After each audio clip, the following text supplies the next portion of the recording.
Salut tout le monde, bienvenue à cette troisième vidéo sur le jeu A Distant Plane, publié par GMT Games en 2013. Dans cette vidéo, on va voir tout ce qui se passe lors d'une ronde de propagande. D'abord, je vais parler d'une petite affaire spéciale dans ce coin-là que je ne pouvais pas plugger nulle part ailleurs. La négociation, habituellement, dans les coins, on s'échange des ressources. Il y a deux particularités dans A Distant Plane. D'abord, la coalition ne peut pas donner de ressources à personne. Officiellement, ce n'est pas son fric. C'est l'argent du gouvernement afghan. Alors, la coalition peut l'utiliser dans certains cas lors de certaines opérations, comme on va le voir, là, mais ne peut pas dire aux talibans, ah, je te donne 5 ressources si tu ne prends pas l'événement sur cette carte-là. La coalition ne peut pas négocier les ressources du gouvernement. Et l'autre particularité, c'est que le gouvernement peut donner, en fait, peut réduire son patronage de 1 pour donner une ressource au seigneur de guerre, au warlord. Autrement dit, le gouvernement peut échanger du patronage 1 pour des ressources aux warlords. Donc, c'est intéressant, puis je trouve que ça vient incarner encore plus la corruption, là, le gouvernement qui utilise son haut patronage là, pour graisser la patte là, des seigneurs de guerre. Là. Et bon, ça plaît évidemment aux warlords parce que d'avoir beaucoup de ressources, ça fait partie de leurs conditions de victoire. Ceci étant dit, revenons à nos moutons et parlons des phases de propagande. Donc, fidèle à tous les coins, à un moment donné, à force de révéler des cartes du deck, vous allez avoir une carte de propagande qui va surgir. Donc, tout le monde sait à quoi s'en tenir. S'il s'agit de la dernière carte de propagande du jeu, alors dans la long game, il y a 6 cartes de propagande qui sont mélangées à travers le deck. Là. S'il s'agit de la toute dernière carte de propagande, ça vous est rappelé là, sur chacune des cartes propagande. Là, les opérations des joueurs doivent être limitées et les joueurs ne peuvent pas faire de sweep ou de march. C'est pour éviter là, que à minuit moins une, là, des joueurs fassent une espèce là, se redéploient là, partout sur le board, viennent changer là, le contrôle des spaces puis tout ça là, juste avant qu'on check les dernières win conditions. Donc, autrement, on ferait ce qu'on veut avec cette carte-là, comme d'habitude. Puis là, une fois que cette carte-là serait finie, bon, ben, end card play, on pige la prochaine carte, pouf, on se retrouve qu'on fait la propagande. Donc, il y a des étapes à suivre, là, vraiment, une par une. Elles vous sont rappelées de manière très, très haut niveau sur la carte et vous sont rappelées de manière un petit peu plus détaillée ici. Mais c'est ce qu'on va couvrir là, dans le vidéo. D'abord, la toute première chose à faire, c'est de faire ce que moi j'appelle là, le check de victoire pure. Alors, est-ce qu'une faction vraiment gagne? Est-ce qu'une faction a atteint son seuil de victoire? Si oui, c'est cette faction-là qui gagne. Si jamais, puis on va pas plus loin, si jamais deux factions ou plus ont gagné, ben là, on va utiliser là, à quel point vous avez gagné. Fait que, si les talibans, par exemple, sont à 25, on peut le voir conceptuellement qu'ils gagnent par 4, tandis que si la coalition est à 32, ils gagnent par 1. Alors, dans ce cas-là, ce seraient les talibans qui gagneraient.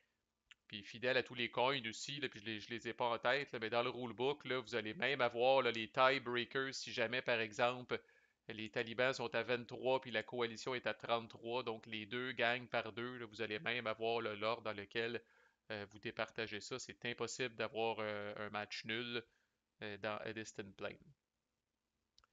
Mais c'est relativement rare. La plupart du temps, c'est un check qui est fait, mais on passe à autre chose parce que personne gagne.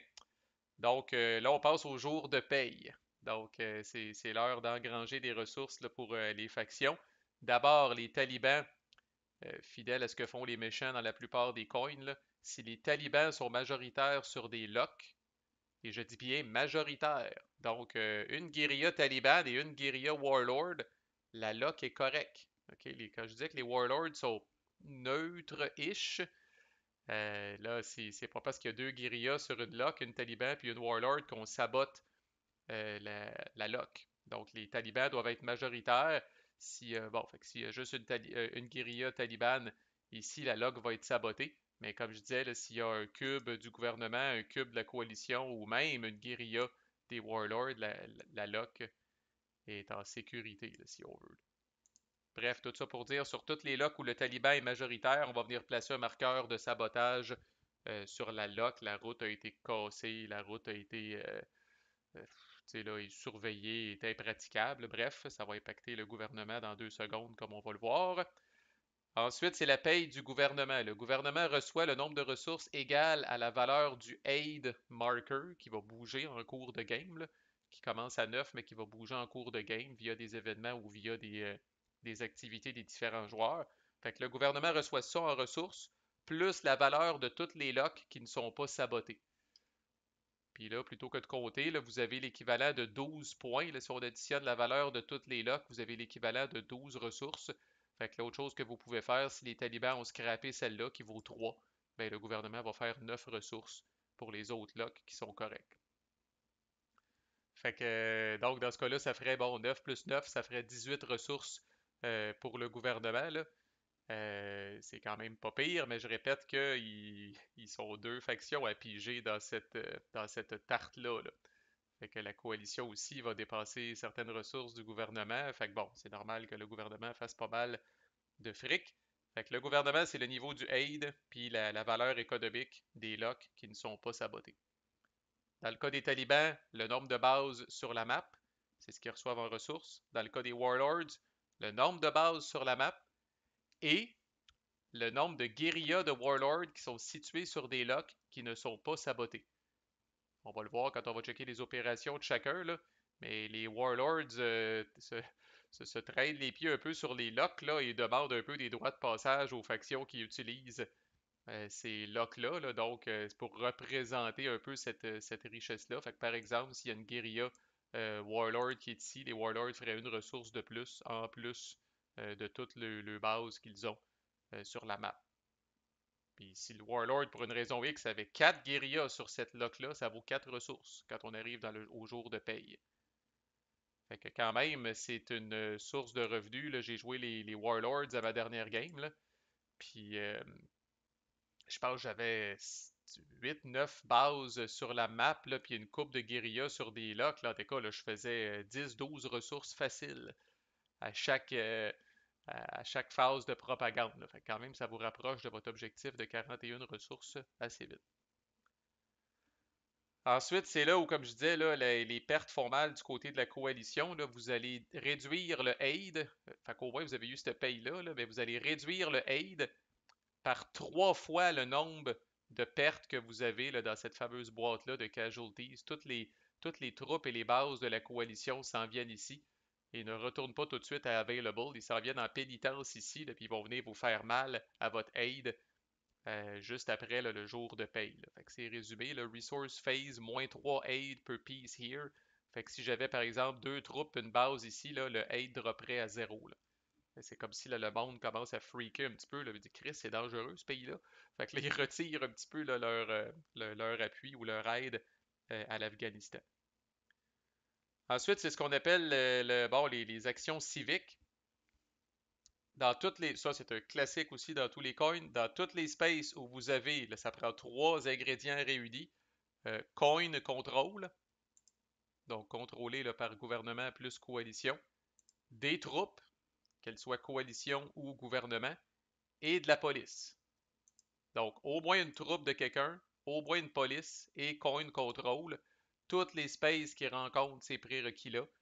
Euh, la coalition ou le gouvernement, j'y reviens dans 2 secondes, là, peut dépenser 3 ressources de la shot pour d'abord enlever les marqueurs de terreur s'il y en a, faire le ménage, puis enlever les marqueurs de terreur. Donc pour chaque 3 ressources, on enlève un marqueur de terreur. Une fois qu'il n'y a plus de marqueur de terreur, on amène la space vers le support. OK, fait que par exemple, ici, là, bon, ben, à Kaboul, il n'y a pas de marqueur de terreur, on a coin control, on a au moins une troupe, on a au moins une police. Donc, lors de la phase de propagande, là, 3 ressources pourraient être dépensées pour amener ça à support. Officiellement, ça l'aide la coalition. Dans les faits, c'est nécessaire aussi pour le gouvernement lors de certains trucs. Le gouvernement ne se crisse pas complètement du support, là, comme on va le voir plus tard, là, mais évidemment, c'est un petit peu plus à l'avantage de la coalition. Qui décide, qui dépense? En fait, c'est dépensé du pôle commun des ressources du gouvernement, mais qui décide? C'est la faction qui a le plus de troupes. De troupes. Alors, dans ce cas-là, n'ajustez pas votre appareil, c'est la coalition. La coalition a 3 troupes, le gouvernement en a 2. Le gouvernement a 4 cubes, mais le gouvernement a seulement 2 troupes. Donc, c'est la coalition ici qui déciderait si on dépense, si on achète des actions civiques à Kaboul ou non. En cas d'égalité en nombre de troupes, c'est quand même la coalition qui décide. Une fois que ça c'est fait, les talibans font le contraire. Eux autres achètent de l'opposition. Les autres, ça leur coûte seulement une ressource. Et eux autres peuvent faire ça dans n'importe quel space qui est contrôlé par les talibans. Donc, un bon exemple ici, là, à Paktika, une space qui est contrôlée par les talibans. Là. Fait que quand on arrive à cette étape-là là, de la phase de propagande, là, les talibans pourraient dépenser un de ressources pour amener la space en opposition, ce qui évidemment aide beaucoup leurs conditions de victoire. À noter que même les talibans doivent aussi se débarrasser d'abord des marqueurs de terreur s'il y a lieu, pour une ressource chaque, avant d'être capable d'influer sur l'opposition de la space. À noter aussi que même si la space est en support, les talibans pourraient payer 2 de ressources pour d'abord l'amener neutre, puis après ça l'amener en opposition. Même affaire pour le gouvernement puis la coalition. Si Kaboul était en opposition, il pourrait dépenser 6 ressources au total pour l'amener en support. Ensuite, c'est un petit clean-up redéploiement, là, si on veut. Là. Il y a d'abord de la désertion au niveau des cubes du gouvernement. Alors, dans chaque space, un cube sur 3 du gouvernement décrisse. Ça en retourne dans les available. Fait qu'on cumule vraiment le nombre de cubes, troupes et police. Puis pour chaque multiple de 3, là, parce que c'est round down, donc pour chaque multiple de 3 complet, il y a un cube qui décrisse. Donc présentement à Kaboul, il y a 4 cubes, fait que le gouvernement enlèverait un de ces 4 cubes-là. S'il y avait 6 cubes, il en enlèverait 2, ainsi de suite. Ensuite, puis là, pendant ce redéploiement-là, là, si on veut, encore là, c'est classique dans les coins, là, on recalcule pas le contrôle des spaces à tout bout de champ. Là. On laisse, on gèle comme un peu le contrôle tel qu'il est. Puis là, après ça, on va faire les étapes de redéploiement. Puis jusqu'à le redéploiement est complètement terminé, on va recalculer le contrôle. Parce que vous allez voir qui contrôle quel space, c'est important pour la suite des choses. Donc, la coalition, après ça, n'est pas obligée, elle peut bouger des troupes qui sont sur des locks, de ses troupes qui sont sur des locks, ou qui sont dans des provinces où est-ce qu'il n'y a pas de base de coin, donc de base de la coalition ou de base du gouvernement. Si la coalition décide de bouger certaines de ces troupes-là, ils doivent les bouger vers des spaces qui sont contrôlés par les coins avec des bases ou à Kaboul. Fait intéressant, la coalition, là, c'est là, bon, sont entraînés, sont équipés. Là, contrairement au gouvernement, là, la coalition survit très bien dans la nature, même sans aucune base. Fait que tout ça pour dire que la coalition ici pourrait prendre ses troupes à Bamiyan, les amener à Kaboul, ou les amener là à quelque part, s'il y avait par exemple une base du gouvernement ici, là, ou pourrait les amener là n'importe où est-ce que c'est coins contrôlés avec une base des coins. Mais il pourrait aussi décider de les laisser là. Dans le cas de la coalition, c'est un mais. Et dans le cas du gouvernement, fidèle à tous les coins, c'est un must. Les troupes du gouvernement, là, à date, c'est le cas dans toutes les coins, là, ne peuvent pas rester de manière permanente dans une place où il n'y a pas de base.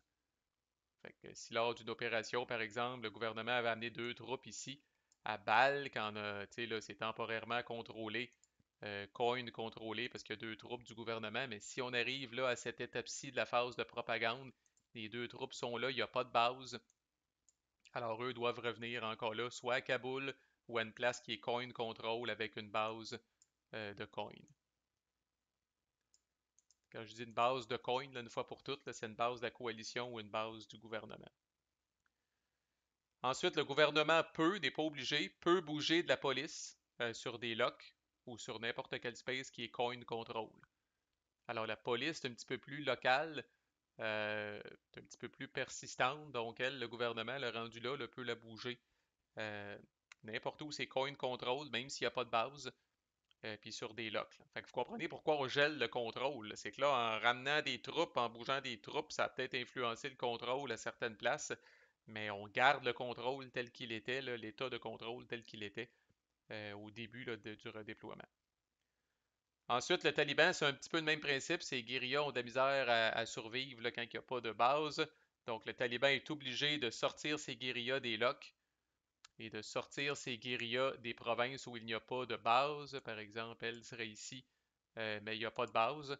Donc, doivent les ramener dans des endroits où il y a des bases ou doivent les ramener dans les 2 provinces pashtunes du Pakistan. Attention, le Balochistan, pour ceux qui ne seraient pas au courant, n'est pas Pashtun. Alors, donc, c'est spécifiquement ces 2 provinces-là ici, là, les deux provinces du Pakistan qui sont Pashtuns, qui peuvent toujours être des repères pour les guérillas talibans. Une fois que tout ça est fait, là, on recheck le contrôle, parce que comme je dis, ben, par exemple, cette petite guérilla-là va avoir été obligée de crisser son camp puis de s'en venir ici. Donc là, c'est là qu'on ajusterait le contrôle, puis qu'on dirait, oups, Nuristan n'est plus contrôlé par le Taliban. Entre autres, c'est venu influencer, là, comme on le voit, c'est venu influencer la win condition des warlords, là, des spaces qui sont non contrôlés. Donc on ajuste le contrôle, et si et seulement si il s'agit de la dernière carte de propagande. On fait ce qu'on appelle, j'en ai parlé un petit peu aux dernières vidéos, là, le check de victoire finale, parce que comme on dit, il faut bien que ça finisse à un moment donné. Alors là, c'est là qu'on regarderait, même si aucune faction gagne en ce moment, laquelle est la plus proche. Puis là, même en cas d'égalité, on revient au même tiebreaker que je parlais tantôt. Ça veut dire que, tu sais, là, si la coalition est à 1 de gagner, puis les talibans sont à 1 de gagner, puis que c'est eux autres qui sont les plus proches, là, il y aurait quand même là, quelque chose pour les départager. Si la game n'est pas finie, dernier clean-up, dernier reset avant de poursuivre, toutes les bases de la coalition qui sont dans les casualties sont removed from the game. N'ajustez pas votre appareil, ne retourne pas ici exceptionnellement. On les met dans la boîte, on les remet dans le ziploc. Removed from the game, ça veut dire que bonsoir, ce ne sera jamais des coalitions available forces. Fait que là, c'est le pire scénario possible pour la coalition. Ils ne sont pas sur la map, mais ils ne sont pas non plus dans les available forces. Alors, ça fait très mal, coalition, quand on perd du monde.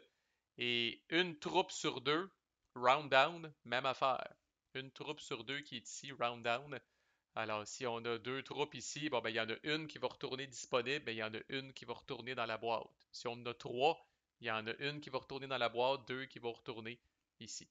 Et ça aussi, c'est des troupes qui sont perdues là, pour de bon, hélas.